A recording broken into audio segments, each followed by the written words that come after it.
Famille, un jour une histoire. Aujourd'hui, on va parler des belles-mères méchantes. C'est l'histoire d'une fille qui a rencontré un garçon. Ce garçon-là, c'était un bon garçon. Franchement, super gentil, etc. Cette fille-là, de base, elle a jamais rencontré quelqu'un dans sa vie. Elle a jamais prêté attention au garçon. Mais elle a eu un feeling de malade avec ce garçon-là. C'est ce feeling qui est même pas explicable. Ils se sont rencontrés, ils se sont fréquentés, ils en ont parlé aux parents des deux côtés. Et vient le jour des rencontres. Le jour des rencontres, cette fille-là, elle a présenté ce garçon-là à ses parents et tout est bien passé. Franchement, pépite, rien à dire, etc. Et un jour, c'était au tour de la fille de rencontrer les parents du garçon et avec le papa, ça s'est bien passé, mais par contre, avec la mère, il y avait un petit truc qui dérangeait. C'était bizarre. C'est même pas explicable, il y avait une tension sans savoir pourquoi. La fille super gentille, irréprochable, vraiment dans la religion, super droite, etc. Mais il y a un truc qui passait pas. Du côté de la maman, de la belle-mère. De là, cette fille-là, elle en a pas vraiment pris compte. Elle s'est dit, tu sais quoi, peut-être que j'hallucine, je vois mal la chose, etc. Elle a mis ça sous le bon soupçon et elle a relativisé. Suite à ça, ils ont continué à se fréquenter et ils ont parlé de mariage. La date du mariage est venue et à ce moment-là, la belle-mère, elle a décidé de ruiner la vie de la fille. Cette fille-là, malheureusement, elle a subi des choses que beaucoup de femmes redoutent quand elles vont se marier. La belle-mère, elle a commencé à monter le crâne de ouf à son fils vis-à-vis de la fille en question qui voulait se marier. Et ce garçon-là, c'est sa mère. Et c'est compliqué pour un garçon qui aime sa mère de voir que sa mère, sa propre mère, en fait, elle fait n'importe quoi et elle est juste méchante gratuitement. Et ce garçon-là, il s'est pas laissé avoir. Mais son crâne, il commençait à rentrer dans des illusions, dans des paranoïas, etc. Et malheureusement, inconsciemment, petit à petit feu, il a détruit la relation. Et cette fille-là, elle comprenait pas parce que tout se passait bien. Elle a toujours tout bien fait. Et lui aussi, de base, il faisait toujours tout bien. Mais il y a des disputes qui ont commencé à se créer. Et en fait, le problème, c'est que quand une famille d'un côté ne s'entend pas bien avec le mari ou la mariée, c'est compliqué à gérer.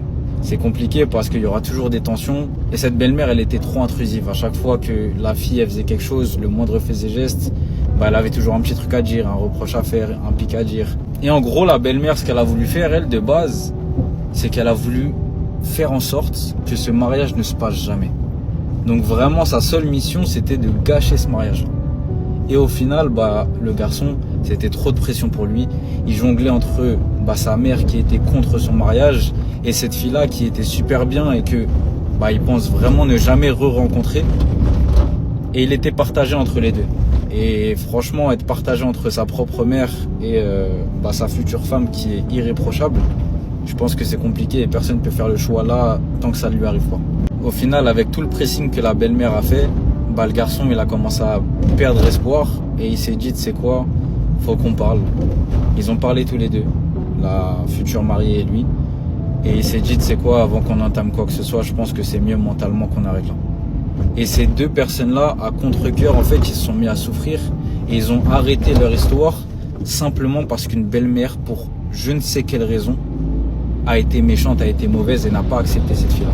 Et encore jusqu'à aujourd'hui, ces deux jeunes-là, en fait, ils se lâchent pas de vue. Ils sont toujours l'un et l'autre dans la tête de chacun et ils sentent que ils ont raté quelque chose à cause de cette personne-là. Et suite à cette histoire, en fait, ce que je veux vous faire comprendre, c'est que parfois, en fait, tes propres parents, faut que tu saches aussi voir s'ils sont bons et s'ils sont du bon côté. C'est pas parce que c'est tes parents qu'ils ont forcément raison. Et faut essayer de communiquer. Parce que des fois, le manque de communication avec tes propres parents, ça peut causer des trucs de ouf.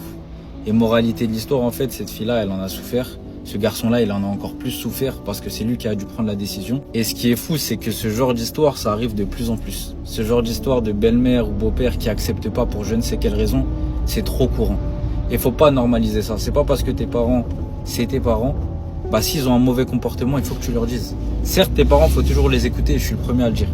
Mais des fois, en fait, faut juste te dire que parfois, tes parents, ils peuvent dépasser les bornes. Si demain, ton père ou ta mère refuse que tu te maries avec un tel ou un tel sans raison valable, tu ne peux pas te permettre d'accepter ça et d'acquiescer ça.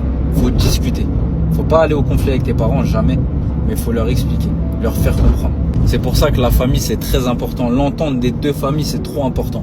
S'il y a le moindre doute des deux côtés, finalement, en fait, ils ont bien fait d'arrêter. Même si c'est à contre-cœur ou je ne sais quoi, Tu sais pas ce qui se serait passé quand il y aurait eu un enfant, quand il y aurait eu le mariage, etc. C'est trop de problèmes.